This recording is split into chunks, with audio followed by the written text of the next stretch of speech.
Reading with Lottie. The Greedy Triangle, written by Marilyn Burns, illustrated by Gordon Silvera.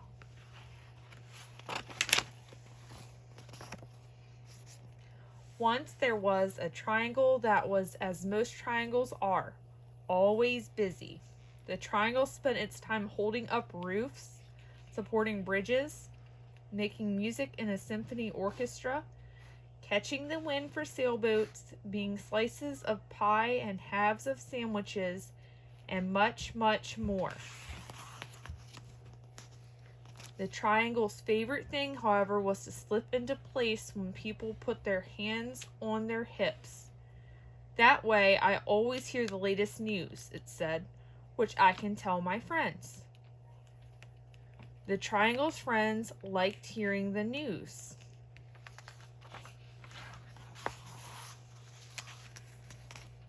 One day, the triangle began to feel dissatisfied.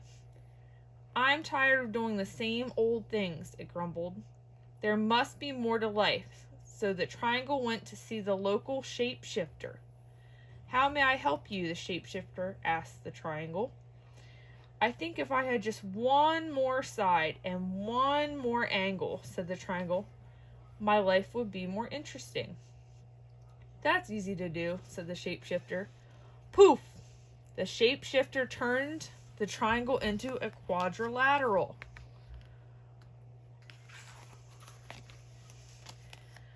Life changed in a wonderful way. The quadrilateral was happy with all the new things it could do.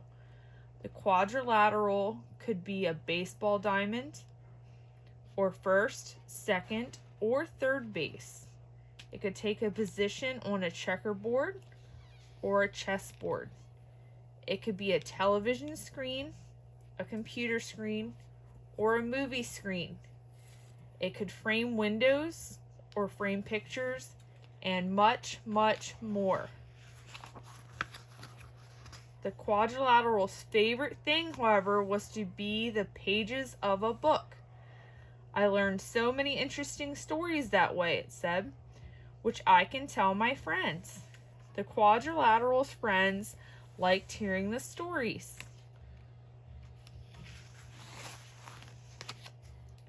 But one day, the quadrilateral began to feel dissatisfied. "I'm tired of doing the same old things," it grumbled. "There must be more to life." So the quadrilateral went back to the shapeshifter. "How may I help you now?" the shapeshifter asked the quadrilateral. "I think if I had just one more side and one more angle," said the quadrilateral, "my life would be more interesting." "That's easy to do," said the shapeshifter. Poof! The shapeshifter turned the quadrilateral into a pentagon. Life changed in a wonderful way. The pentagon was happy with all the new things it could do. On a baseball diamond, the pentagon could be home plate. It could be a section on a soccer ball, or appear inside whenever someone drew a 5-pointed star. The Pentagon's favorite thing, however, was to be the headquarters of the United States military near Washington, D.C. "I hear all the top secrets that way," it said. "It's too bad I can't tell them to my friends." The Pentagon's friends couldn't help feeling left out. After a while, time seemed to pass slowly for the Pentagon, and it became dissatisfied. "I'm tired of doing the same old things," it grumbled. "There must be more to life." So the Pentagon went back to the shapeshifter. "So you're here again," the shapeshifter said to the Pentagon. "Now what would you like?" "I think if I had just one more side and one more angle," said the Pentagon, "my life would be more interesting." "That's easy to do," said the shapeshifter. Poof! The shapeshifter turned the Pentagon into a hexagon. Life changed again in a wonderful way. The hexagon was happy with all the new things it could do. The hexagon fit in as floor tiles in houses and patios, and fancy crackers at parties and picnics. It worked as the socket of certain bolts and the prongs of certain wrenches. The hexagon's favorite thing, however, was to be a cell in a beehive. I love watching the bees as they buzz in and out, it said. The hexagon spent so much time in the beehive, it was too busy to talk to its friends. The friends missed the hexagon and couldn't help feeling ignored. Again and again, the shape became restless, dissatisfied, and unhappy with its life. Again and again, it returned to the shapeshifter for more sides and more angles. The shapeshifter agreed to turn it into one shape after another. A heptagon, an octagon, a nonagon, a decagon, and on and on. Finally, the shape had many, many sides and many, many angles. Its sides were so small that it had trouble keeping its balance. Its friends couldn't tell which side it was on and began to avoid the shape.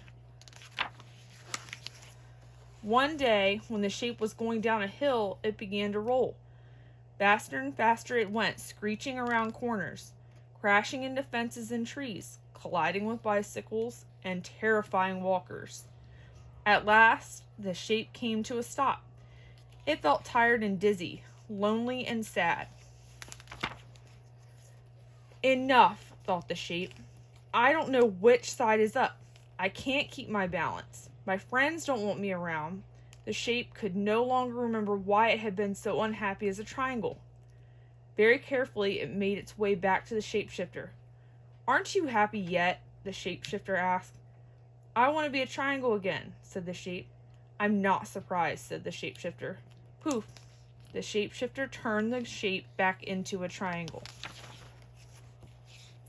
The triangle was delighted to have its old shape back again, and kept itself very busy. Once again, it held up roofs, supported bridges, made music in a symphony orchestra, caught the wind for sailboats, became slices of pie and halves of sandwiches, and much, much more. Still, the triangle's favorite thing was to slip into place when people put their hands on their hips. That way, I always hear the latest news, it said, which I can tell my friends. Its friends liked hearing the news and were glad the triangle was back in shape again.